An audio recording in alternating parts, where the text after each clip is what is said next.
Muy buenas noches, amigos de Efecto Mundial. En esta ocasión dedicaremos nuestras reflexiones y nuestra discusión al tema del comercio mundial.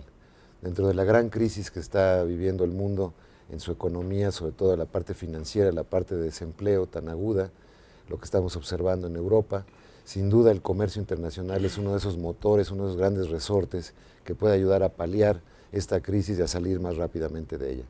Y para ello tengo el gran gusto de contar con la presencia del doctor Luis de la Calle. Luis. Enrique, buenas noches. Muy buenas noches.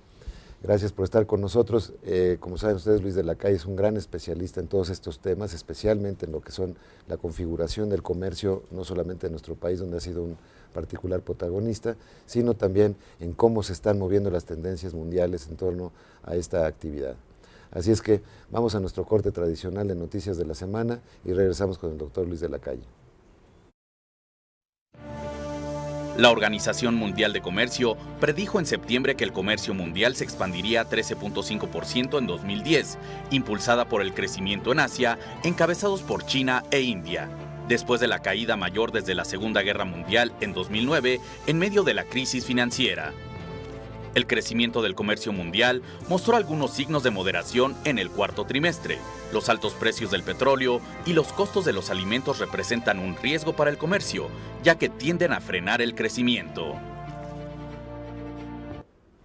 Comenzamos entonces nuestra conversación con el doctor Luis de la Calle sobre las tendencias del comercio mundial y creo yo, y es la razón por la cual yo lo invité, porque lo escuché hace unos días en el foro del Comexi, plantear una de esas oportunidades que se ven francamente muy grandes en el mundo, que es todo el foro del Pacífico, la relación de cooperación y de comercio transpacífica, en la cual México al parecer se está quedando atrás o estamos llegando tarde, y la importancia de estas economías es algo que para el futuro de México es inevitable. Digo, tarde o temprano tendremos que estar ahí mucho más ligados que con cualquier otra región del mundo probablemente.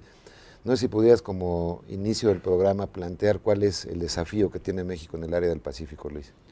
Bueno, yo quisiera un poco hablar del desafío del mundo. De acuerdo. No solamente el de México, porque el comercio transpacífico pues va en mucho a determinar el futuro de la economía mundial.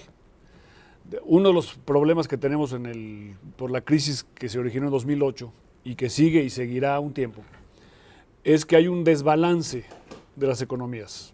Hay economías muy importantes que tienen superávit de cuenta corriente. La cuenta corriente es solamente la diferencia entre los ingresos y los gastos.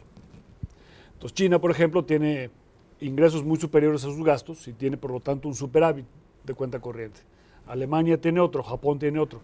Hay otros países que gastaron mucho más, Estados Unidos, Francia, Italia, ya Grecia, no sería Grecia, exacto. Irlanda. Sí. Los que están ahora en las Portugal. noticias. Portugal. Y lo que se requiere, porque el mundo es una economía cerrada. Entonces, mi déficit es el superávit de otro. Sí. Entonces, lo que se requiere, entre otras cosas, es que se reequilibren las economías del mundo. Y eso implica que se reduzca el superávit de algunas y se reduzca el déficit de otras. Y un poco el énfasis que ha habido en los últimos meses, en los últimos años, es poner el acento en lo que llaman el tipo de cambio que está desalineado y quieren realinear los tipos de cambio. Entonces le pedimos a los chinos, por ejemplo, que revalúen el renminbi para que importen más y economías como Estados Unidos puedan exportarle más y ellos, los chinos, tengan más dificultades para vender. Esa es una discusión un poco peligrosa. Es muy complicada, ya lo vimos en los años 20 y después de la crisis de 1929, cuando se entró en devaluaciones competitivas que profundizaron aún más la crisis. Entonces, el comercio internacional es una de las herramientas que no ha sido, yo creo, suficientemente considerada para solucionar la crisis. No es el único elemento que hay que tomar en cuenta, pero el hecho es que hasta hoy en día se ha tomado... Es un elemento olvidado, digamos. Olvidado un poco, no se ha tomado en cuenta. Entonces uno se puede preguntar, ¿a quién se le puede exportar?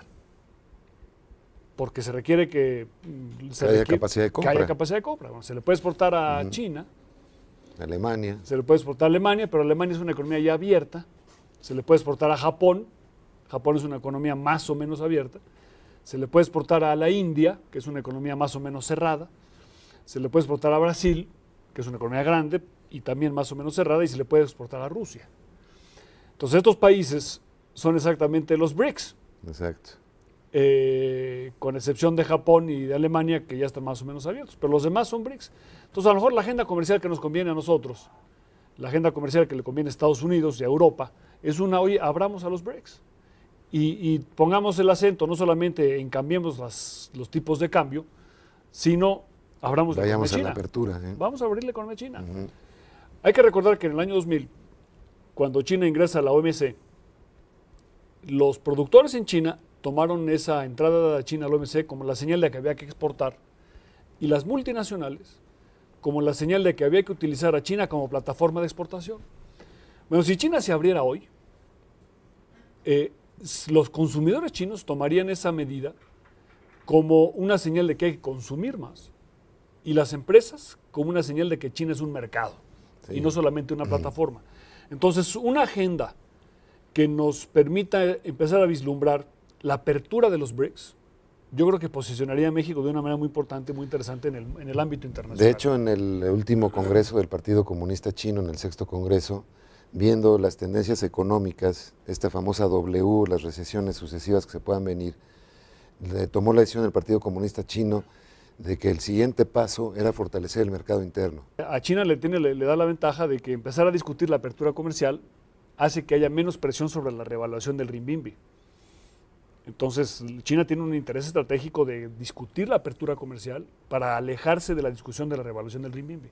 Entonces, México tiene que pensar si quiere entrar o no a esa negociación. De acuerdo. Déjame interrumpirte en este momento para hacer un pequeño corte, pero este es un tema que seguimos de inmediato después de esta pausa. El término BRIC es un acrónimo creado por el destacado economista de la firma Goldman Sachs, James O'Neill, para agrupar a 4 países con características económicas especialmente relevantes en la realidad actual.